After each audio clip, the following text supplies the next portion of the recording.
കാക്കനാട്ടെ ജയിലിൽ നിന്നും ഇറങ്ങുന്ന ബോച്ചെ പൂമാലയിട്ട് സ്വീകരിക്കാൻ ഒരുങ്ങിയിരിക്കുകയാണ് കേരള മെൻസ് അസോസിയേഷൻ. ഇവരെ നാം അറിയും.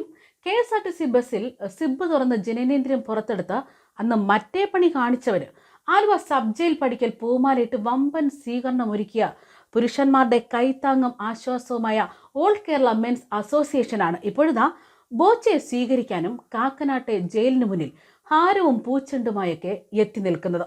നടി ഹണി റോസിന്റെ പരാതിയിൽ അറസ്റ്റിലായ ബോച്ചയെ പിന്തുണയ്ക്കാനാണ് പുരുഷന്മാരുടെ സംഘടനാ ഭാരവാഹികൾ ഇപ്പോൾ എത്തിയിരിക്കുന്നതെന്നാണ് വിവരം. കാക്കനാട്ടെ ജയിലിന് മുന്നിൽ വെച്ചാണ് ഇവർ വമ്പൻ സ്വീകരണം ഒരുക്കുന്നത്. ഹണി റോസിന്റെ വ്യാജ പരാതിയാണെന്ന് ബോധ്യപ്പെട്ടതുകൊണ്ടാണ് ബോച്ചയെ പിന്തുണയ്ക്കാൻ തീരുമാനിച്ചതെന്നാണ് സംഘടനാ നേതാവ് വട്ടിയൂർക്കാവ് അജിത് കുമാർ വ്യക്തമാക്കുന്നത്. ബോച്ചെ സംഘടിപ്പിച്ച 2 പരിപാടികളിൽ ഹണി പങ്കെടുക്കുകയും കൈകൊടുത്ത് ഡാൻസ് ചെയ്യുകയും ഒക്കെ ചെയ്തിരുന്നു. ഇതിന്റെ വീഡിയോകളാകട്ടെ നടി തന്നെയാണ് സോഷ്യൽ മീഡിയയിൽ പങ്കുവെച്ചതെന്നും അജിത് കുമാർ ഇവിടെ ചൂണ്ടിക്കാട്ടുകയാണ്. അന്ന് അദ്ദേഹത്തെക്കുറിച്ച് നല്ലതൊക്കെയാണ് പറഞ്ഞത്. മാസങ്ങൾക്ക് ശേഷം ഇങ്ങനൊരു ആരോപണം ഉന്നയിക്കുന്നതിൽ ദുരൂഹത ഉണ്ട്. അതായത് 10-ാം തീയതി ഹണി റോസിന്റെ ഒരു സിനിമ റിലീസിന് തയ്യാറായിരുന്നു. അതിന്റെ പ്രൊമോഷന്റെ ഭാഗമായിരിക്കാം ഇതെന്നാണ് ഇപ്പോൾ പുരുഷ സംഘടനയുടെ നേതാവ് പറയുന്നത്. ബോച്ചെ ഇവർ തേജോവധം ചെയ്തത് അദ്ദേഹം ഒരു ഇരയാണെന്ന് കണ്ടിട്ട് തന്നെയാണ് മാലയിട്ട് സ്വീകരിക്കാൻ ഞങ്ങൾ തീരുമാനിച്ചിരിക്കുന്നത്. പൂമാലയിട്ടും പടക്കം പൊട്ടിച്ചും ഗംഭീര സ്വീകരണം തന്നെ അദ്ദേഹത്തിന് നൽകുമെന്നും സംഘടനാ നേതാവ് പറയുകയാണ്. മാത്രമല്ല അദ്ദേഹം പറയുന്ന മറ്റൊരു കാര്യം, സ്ത്രീകളെല്ലാം ഇങ്ങനെ വ്യാജ പരാതിയുമായി വന്നാൽ ഈ നാട്ടിലെ പുരുഷന്മാർ എന്ത് ചെയ്യും? ഈ സമൂഹത്തിൽ പുരുഷന്മാർക്കും ജീവിക്കണ്ടേ?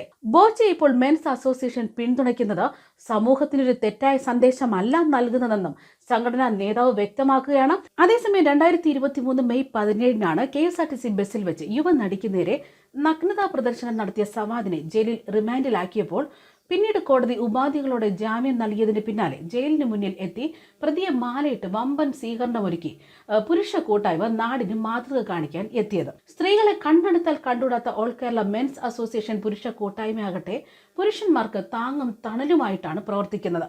അന്ന് ഇവരുടെ ഈ പ്രവൃത്തി കണ്ട് സോഷ്യൽ മീഡിയ പോലും ചോദിച്ചത് ഇങ്ങനെയാണ്: ഈ ഹാരമിടലും സ്വീകരണവും ഒക്കെ കണ്ട് ഇനിയും ഇമ്മാതിരി പണി ചെയ്യാൻ ഇവനെ പോലുള്ള 10-100 എണ്ണം കച്ചകെട്ടി ഇറങ്ങുമ്പോൾ അവർക്കെല്ലാം പുരുഷ കൂട്ടായ്മ നിങ്ങൾ കൈത്താങ്ങായി മാറുകയാണോ എന്നായിരുന്നു ചോദ്യം.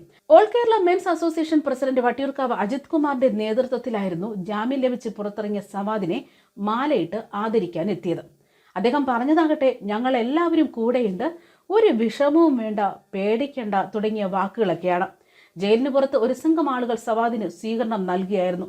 അതിന് പിന്നാലെയാണ് ഇപ്പോൾ ജാമ്യം കിട്ടി പുറത്തിറങ്ങുന്ന ബോച്ചയ്ക്കും പുരുഷ കൂട്ടായ്മ വമ്പൻ സ്വീകരണം ഒരുക്കുന്നത്. മാത്രമല്ല ബോച്ചയ്ക്ക് ജാമ്യം അനുവദിക്കാമെന്നാണ് ഹൈക്കോടതിയും പറയുന്നത്.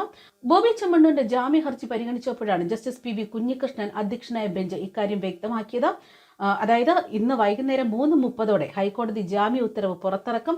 ഇതിന് പിന്നാലെ ബോച്ചയ്ക്ക് ജയിൽ മോചിതനാകാം. ബോച്ചയുടെ ജാമ്യ ഹർജിയെ സർക്കാർ കോടതിയിൽ എതിർക്കുകയായിരുന്നു. എന്നാൽ ബോബി ചെമ്മണ്ണൂരിനെ എന്തിന് കസ്റ്റഡിയിൽ വിടണമെന്ന ചോദ്യത്തിന് പ്രതി നടിയെ തുടർച്ചയായി അപമാനിച്ചെന്നും നിരന്തരം അശ്ലീല പരാമർശം നടത്തിയെന്നും പ്രോസിക്യൂഷൻ ചൂണ്ടിക്കാട്ടി. ഈ സംഭവം സമൂഹത്തിന് ഒരു സന്ദേശമാകണമെന്നും പ്രോസിക്യൂഷൻ വ്യക്തമാക്കിയിരുന്നു. എന്നാൽ പ്രതി റിമാൻഡിലായപ്പോൾ തന്നെ സമൂഹത്തിന് സന്ദേശം ലഭിച്ചുവെന്നാണ് കോടതി മറുപടി പറഞ്ഞത്. ബോച്ചയ്ക്കായി മുതിർന്ന അഭിഭാഷകൻ B. രാമൻപിള്ളയാണ് ഹാജരായത്. കേസിൽ പ്രോസിക്യൂഷൻ ഹാജരാക്കിയ ദൃശ്യങ്ങളടക്കം കോടതി പരിശോധിച്ചു. എന്തിനാണ് ഇയാൾ ഇങ്ങനെയൊക്കെ കാണിക്കുന്നതെന്നായിരുന്നു ദൃശ്യങ്ങൾ കണ്ടതിന് ശേഷം കോടതിയുടെ ചോദ്യം. ഇതിനിടെ ഈ സമയത്ത് നടിക്ക് പ്രശ്നമൊന്നും ഉണ്ടായിരുന്നില്ലെന്നും പ്രതിഭാഗം പറയുകയുണ്ടായി. എന്നാൽ നടിയുടെ മാന്യത കൊണ്ടാണ് അവർ ചടങ്ങിൽ വെച്ച് പ്രതികരിക്കാത്തതെന്നായിരുന്നു കോടതിയും ചൂണ്ടിക്കാണിച്ചത്. ഇതിന് പിന്നാലെയാണ് ഹൈക്കോടതി ജാമ്യാപേക്ഷ പരിഗണിക്കുമെന്ന വിവരങ്ങളും പുറത്തുവിട്ടത്. ന്യൂസ് ഡെസ്ക് കർമ്മ ന്യൂസ്.